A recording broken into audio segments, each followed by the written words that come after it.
Okay, so a quick one on this. Customer brought it to me, not making any noise. Says the oil light kept flickering on and off intermittently, only when he braked. This seems to be a common issue, but there's no sure fix. I can't find one listed anywhere. Nobody's posting one, so this is what I'm going to show you what I got here. On the sending unit, which we put a new sending unit in already. See if I can get that in there and you can see it.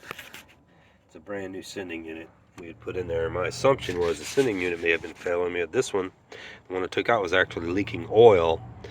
And from the complaint on the PIDs, I mean, when I see a PID value that's showing me PSI and voltage, okay, that makes you wonder if this is supposed to be a variable type sending unit, a sender and not a switch.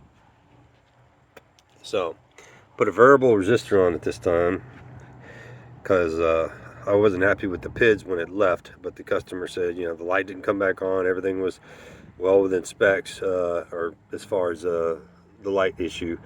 Had the car running. It's a hot idle issue, so when it gets hot is when this starts to occur.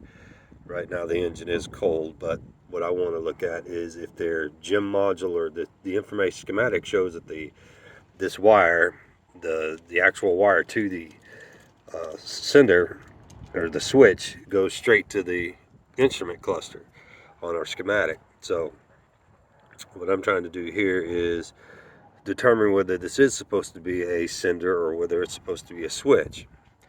Now, while we're getting PSI readings,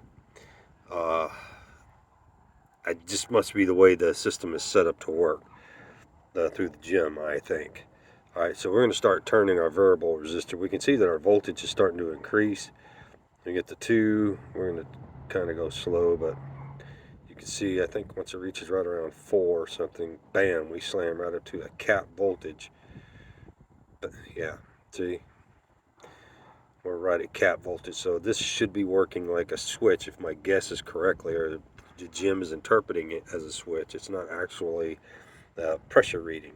It's either on or it's off, depending on what our voltage variance is.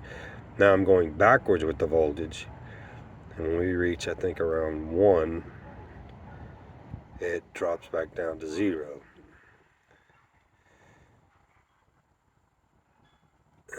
Okay, well, a little under 1.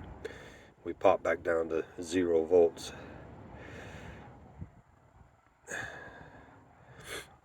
So our PSI drops to 0, so it's either an on or it's either off.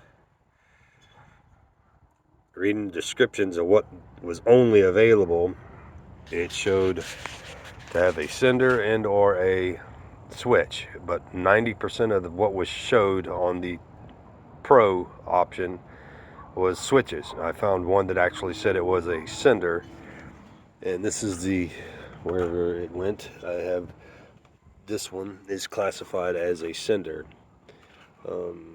Oil pressure sending unit.